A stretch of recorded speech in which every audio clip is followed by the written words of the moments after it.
So dear students, let's start reading lesson number 3, glimpses of the past. Okay, as we have discussed in the story, we are going to read the different parts of the First World War of Independence in 1857, before 1857, right? And yes, in the pictorial form.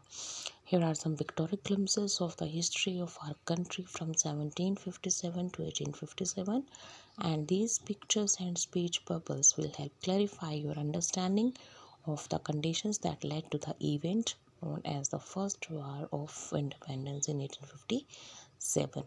All right, 100 years of war, okay, 100 years of fighting, right? So today we will read in different parts. First of all, the martyrs. At a function in Delhi, you can see a picture. What is this, right? Singer, the famous Mrs. Lata Mangeshkar. Oh my countrymen, let your eyes fill with tears as you recall the sacrifices of India's martyrs. All right, I think you all have heard the song ओ मेरे वतन के लोगों ज़रा आँख में भर लो पानी, जो शहीद हुए हैं उनकी ज़रा याद करो कुर्बानी. Okay, so this scene represent a function that took place in Delhi. Lata Mangeshkar can be seen singing A Mere Watan Ke Logo. Alongside her, Indira Gandhi, Pandit Jawaharlal Nehru and Lal Bahadur Shastri can also be seen. Alright, so these were the martyrs. So look at the next page, page number 37. Point number 2, the company's conquest 1757 to 1849. So in this page, all these events took place between these 2 years. All right, so first of all, look at the first picture. With its superior weapons, the British East India Company was extending its power in 18th century India. India 1765. You can see the map of India. It is the time of 1765. All right, and in the yellow part it is Indian princess, and this is the British territory. Means British had started coming to India from here.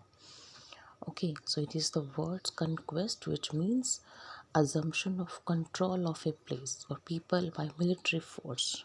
All right, and yes, we can see the year 1757, 1765. So look at the next picture. Indian princes were short-sighted. Okay, short-sighted means lacking imagination. Okay, they can't predict the future.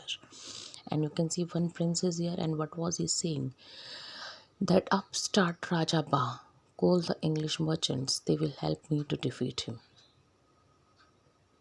All right, so what happened? The people had no peace due to such constant fights. Means the princes of the different parts of the country, Indian princes, they fought each other. So the year 1757 bears the mark of being an important year in Indian history. The company rule, also known as the Company Raj, refers to the rule of British East India Company over parts of the Indian subcontinent. The East India Company was a private company owned by stockholders and reporting to the administration in London. The company came to India and set up a few factories at different places. All right. However, the company's beginning on coastal India offered no clues to what would become of a lengthy presence on the Indian subcontinent. Slowly and gradually, they began expanding and extending their dominance in India. One of the reasons they were able to do so is that they possessed superior weapons. With the help of the superior weapons, secondly, they took advantage of the prevailing disturbed circumstances among the Indian rulers. All right, means the Indian princes were not at peace amongst themselves. Okay, and Indian princes, however, were short-sighted, which means they only considered immediate benefits but ignored its long-term consequences. So they took help from the English merchants to be able to defeat their rivals.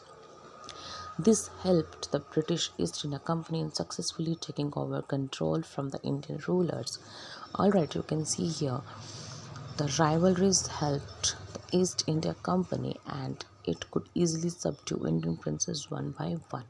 Rivalry means, yes, the differences between their thoughts. Alright, and just subdue. Okay, subdue means overcome or bring under control. Okay, so because of their rivalry, they, British India Company, took advantage. Okay, you can see here a far-seeing ruler like the brave Tipu of Mysore fought the British till he died fighting.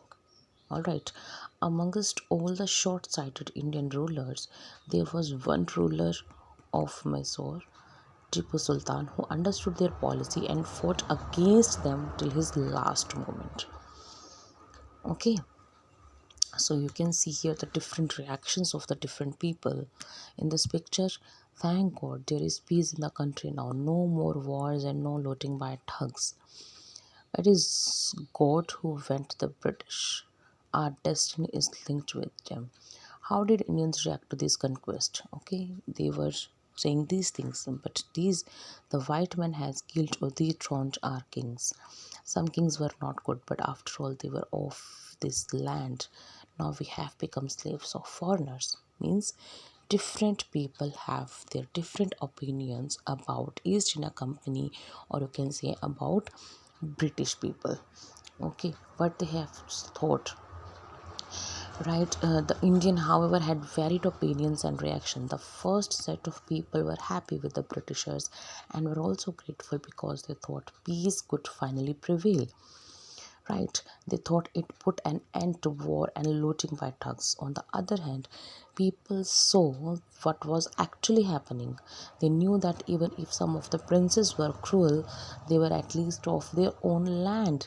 They had realized that they were now slaves of the Englishmen.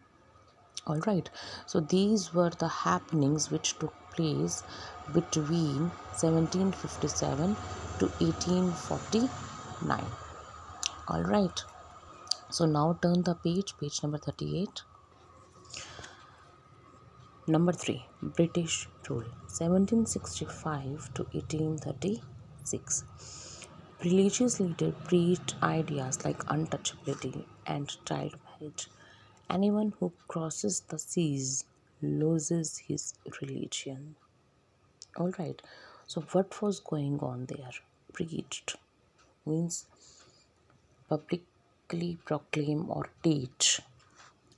Untouchability, the practice of excluding a minority group by segregating them from the mainstream by social custom or legal mandate.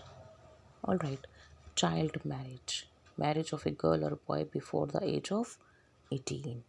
All right, so what happened means these years led to the rise of widespread myths and taboos like untouchability and child marriage, inferiority of women, etc.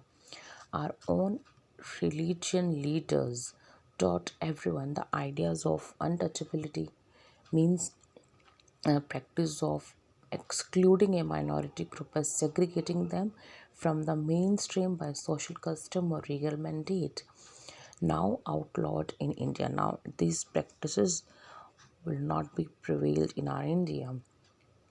All right, they were not allowed to come near those who considered themselves superior, not allowed in temples. All right, as you can see here, all the misery in the world is due to women. Women, you can see what this person was saying.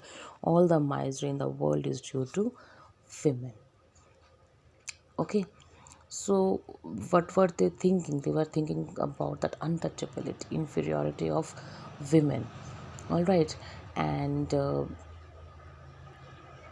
even the religious leaders even preached that who crosses the seas loses his religion. All right, means cross the seas will no longer belong to their religions.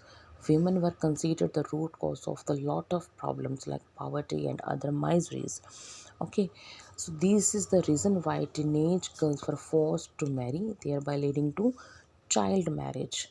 Okay, these practices were not only being done but also were being promoted.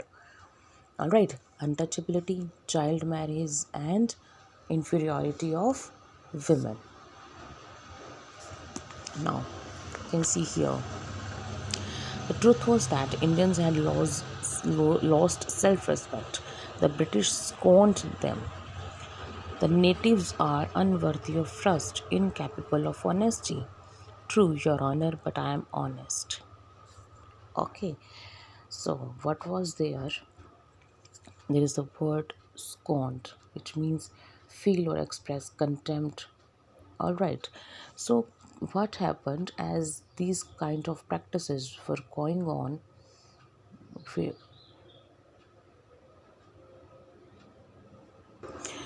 Then Britishers took advantage of these practices. All right. So they started looking down upon Indians and initiated brainwashing the rulers against them. All right, they alleged that Indians were not worthy of trust and incapable of honesty. This was a way of making the natives slaves and getting control over them. Being merchants, the British wanted quick profits. Right, their heavy taxes forced farmers to abandon their fields. But your men are taking all my crop. The Indian is saying, yes, you are still in errors. If you don't pay next week, I will send you to jail. These kind of things were going on. All right, so you can see here the word merchant. This, who is merchant? A person or company involved in wholesale trade, especially when dealing with foreign countries or supplying goods to a particular trade. Errors, this is the money that is owed or should have been paid earlier. All right, so what was there? Not only this, the British merchants levied heavy taxes on the poor farmers, okay, in greed of immediate profits. As a result, the farmer had to give their lands. If this was not enough, they even threatened the farmers to imprison them if they did not clear their errors. All right, they continuously found ways to exploit the goods and earn profits. All right, and for example, what were they doing? You see, still the British invented other methods which gave them more profit. You can see, the good manufactured in England, should not have any import duty when brought into India. A good idea. The East India Company's laws began to cripple Indian industries. Okay, so what happened means England were being imported to India, and no import duty was levied on them. The English produces was sold at a high prices, whereas the Indian products was taken away at much less price, increasing poverty and the misery of farmers. Not only this, right, such policies of the British East India Company destroyed the Indian industries. Small businesses and individual artisans were ruined. Okay, so inevitably, famine is followed. Between 1822 and 1836, 15 lakh Indians died of starvation because they were not having money, sufficient money to pay, and they were have to give their lands. All right, the British policies ruined experts, artisans, and their business. And you can see, because of these policies, inevitably, as is certain to happen, famine means extreme scarcity of food, right? And you can see the word cripple, which means cause to become unable to walk, means because of these policies, Indian industries were not able to work, were not able to survive, farmers were not able to survive, right? And these artisans means the work arts, the persons who were doing the artist work and businesses. So this result in extreme scarcity of food. Approximately 15 lakh Indians starved to death between 1822 to 1836.